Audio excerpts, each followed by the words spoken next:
ప్రజలందరూ బాగుండాలి. Start journey with smile. Be happy. Venkatagiri నియోజకవర్గ ఎమ్మెల్యే కురుగొండ్ల రామకృష్ణ పట్టణంలోని బంగారుపేటలో పింఛన్ పంపిణీ కార్యక్రమంలో పాల్గొన్నారు. ప్రభుత్వం ఎంతో ప్రతిష్టాత్మకంగా పింఛన్లను 1వ తేదీ లోపల పింఛన్దారులకు పంపిణీ చేస్తుందని ఎమ్మెల్యే కురుగొండ్ల రామకృష్ణ అన్నారు. రాష్ట్ర అభివృద్ధితో పాటు సంక్షేమ పథకాలను అందించడమే ధ్యేయంగా ప్రభుత్వం ముందుకు వెళ్తుందన్నారు. ఎమ్మెల్యే రామకృష్ణను మున్సిపల్ కమిషనర్ వెంకటరామిరెడ్డి శాల్వా కప్పి సన్మానించారు.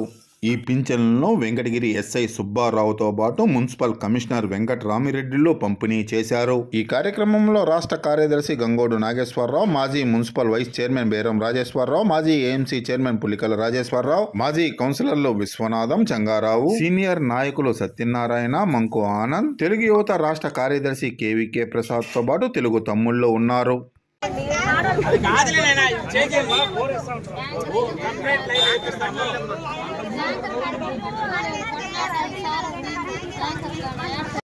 అందుబాటులో ఉండి ఏ సమస్య ఉన్నా కానీ పరిష్కారం చేసే విధంగా ఏర్పాటు చేస్తూ ఉన్నాం. ఇప్పుడే నీటి సమస్య చర్చించి ఎక్కడెక్కడ పైపులు లీకేజ్ ఉన్నాయో అవన్నీ కూడా రెక్టిఫై చేసి వాళ్ళకు కూడా నీళ్ళు ఇచ్చే విధంగా ఇక్కడే వారం 15 రోజుల్లో బోరు కూడా వేసి కనెక్షన్ ఇచ్చి నీళ్లు ఇచ్చే విధంగా, అయితే త్వరలోనే ప్రతి ఇంటికి ట్యాప్ సిస్టమ్ ఇచ్చే విధంగా ప్రయత్నాలు జరుగుతూ ఉన్నాయి. 90 కోట్లు శాంక్షన్ చేశారు.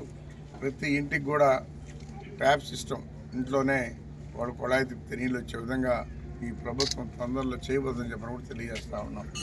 ఇవన్నీ కూడా గత 5 సంవత్సరాల ప్రభుత్వం ఏమి గతంలో ఇచ్చిన మాట ప్రకారం చేనేతలకి 200 యూనిట్లు ఉచితంగా మరి కరెంట్ ఇచ్చే విధంగా ఏర్పాటు చేయడం, అదేవిధంగా ఇంకా కూడా వాళ్ళకి 1వ తారీఖు 7 గంటలకే పెన్షన్ ఇచ్చే విధంగా, ప్రతి నెల 1వ తారీఖు 7 గంటలకే పెన్షన్ ఇచ్చే విధంగా ఈ ప్రభుత్వం చేస్తుంది. గతంలో ఎప్పుడు ఇస్తారో కూడా తెలియదు. 10వ తారీఖు 15వ తారీఖు ఆ విధంగా ఇచ్చేవాళ్ళు.